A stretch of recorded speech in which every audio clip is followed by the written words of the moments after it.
Magandang araw po, welcome po sa aking channel of 9TV. Patalasasan po, meron po ba kayong mga properties na napapabayaan or non-performing assets? Plan nyo ibenta, pero wala kayong oras sa pagbibenta nito. Kung ito'y pagkakatiwala nyo po sa amin, tawag lang po kayo sa aking numero. Usap po tayo, gawan ko po ng video for free. Yes, libre po, wala po kayong babayaran. Tutulungan pa namin kayong mabenta inyong property.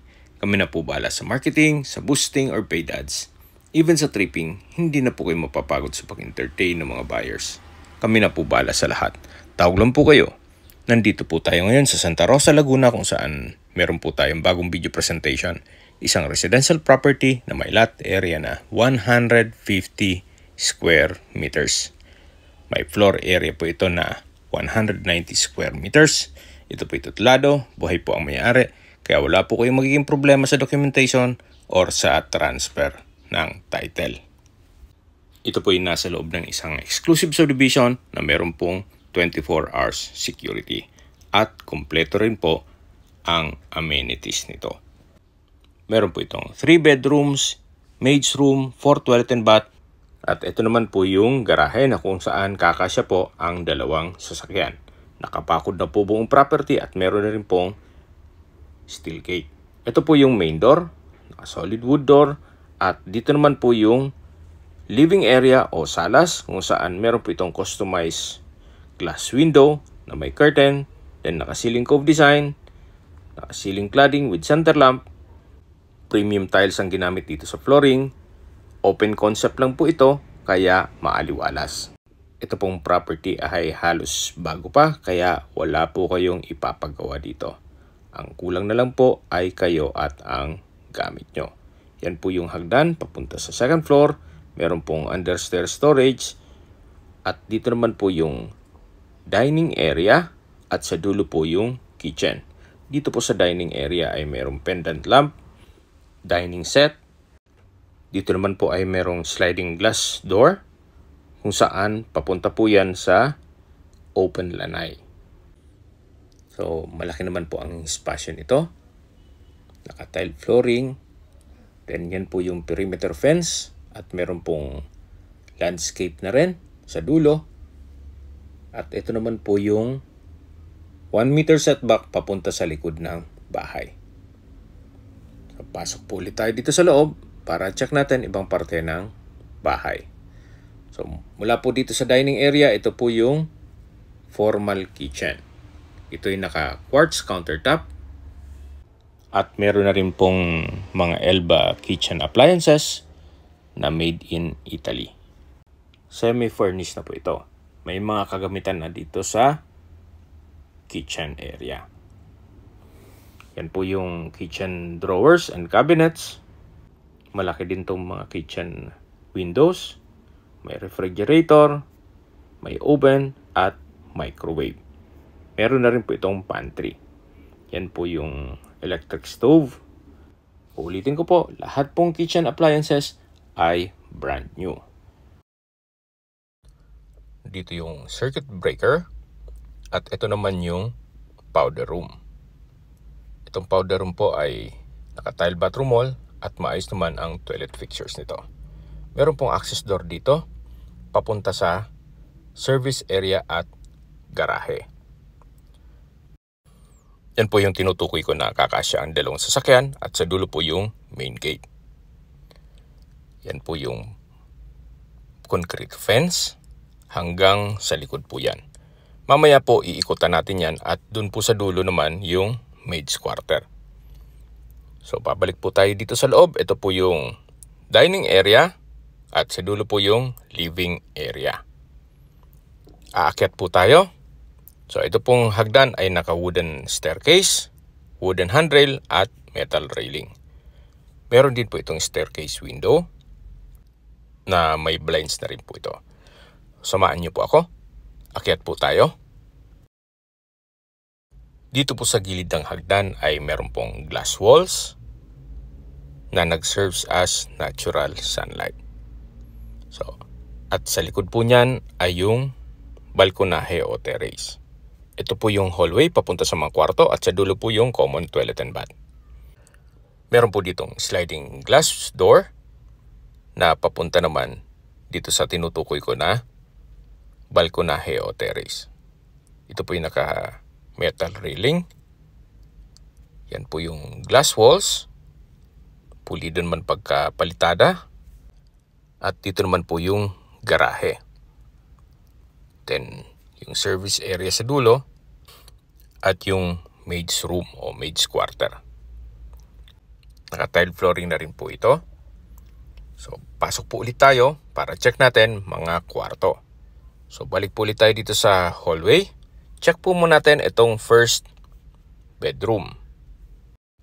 Sa spasyo po, sakto lang. Hindi naman siya ganun kaliit at hindi naman ganun kalaki.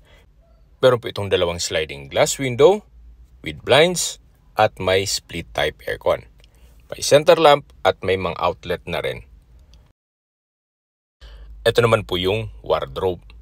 Tunghayin niyo po ulit itong first bedroom bago tayo lumabas para check natin ibang kwarto. So, lalabas na po tayo. Ito naman po yung second bedroom.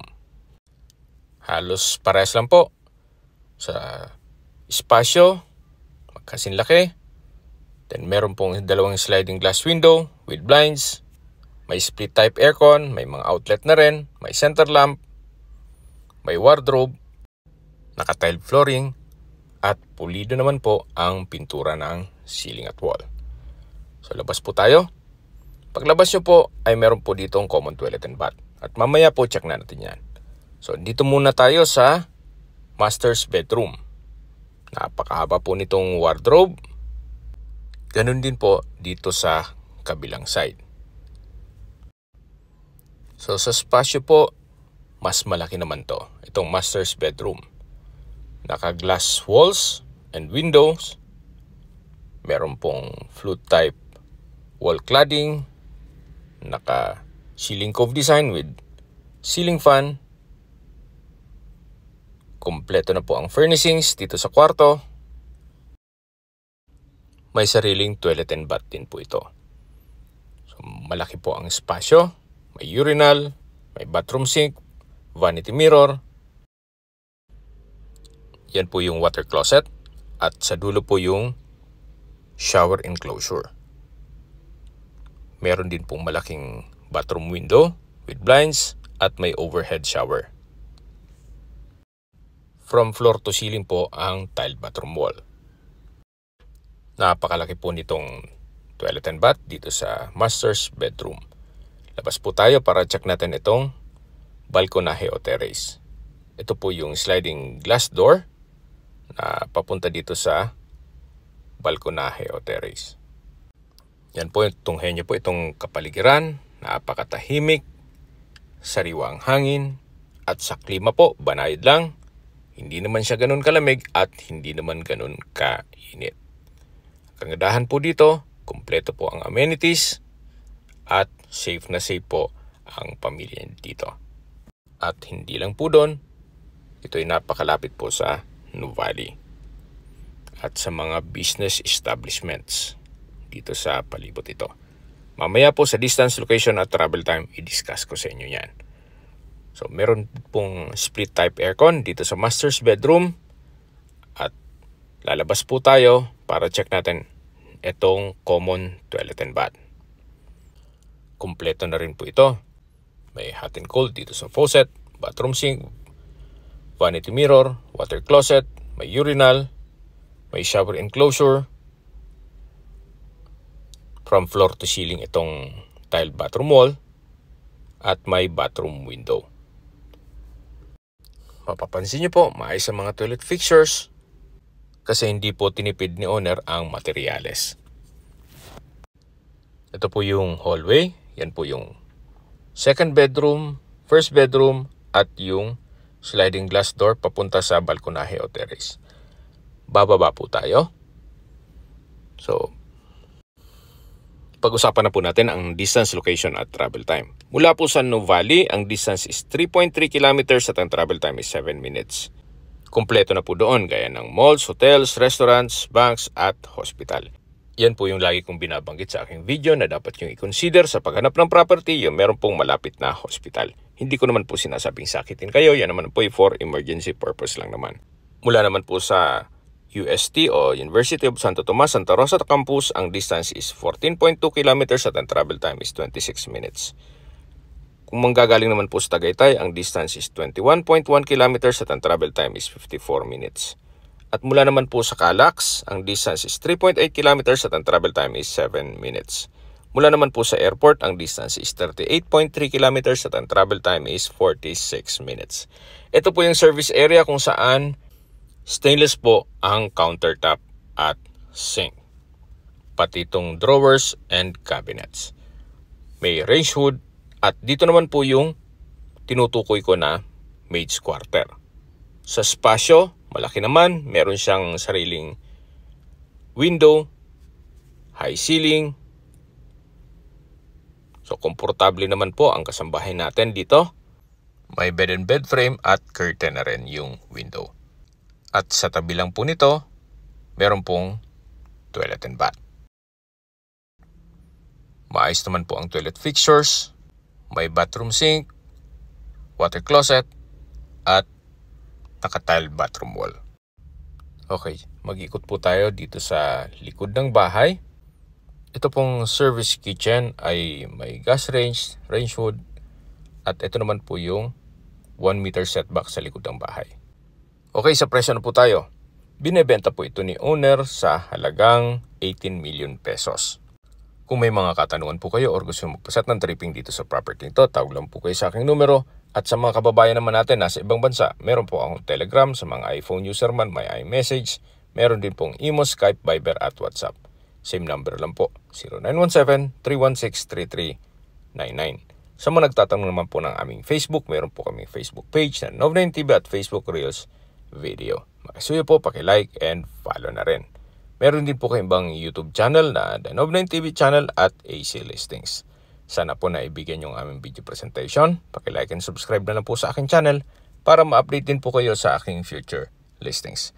Kung sakali po hanap nyo yung mas malaking sukat ng lupa, meron din po kami ibang listings na pwede nyong pagpilian. Huwag po kayong mag-atubiling tumawag sa amin, then let us know your budget para malaman namin kung anong property pwede naming alok sa inyo. Sa lahat pong viewer, subscriber at nagtiwala po sa amin, salamat po sa suporta. Ingat po kayo lagi at inyong pamilya. Maraming salamat po.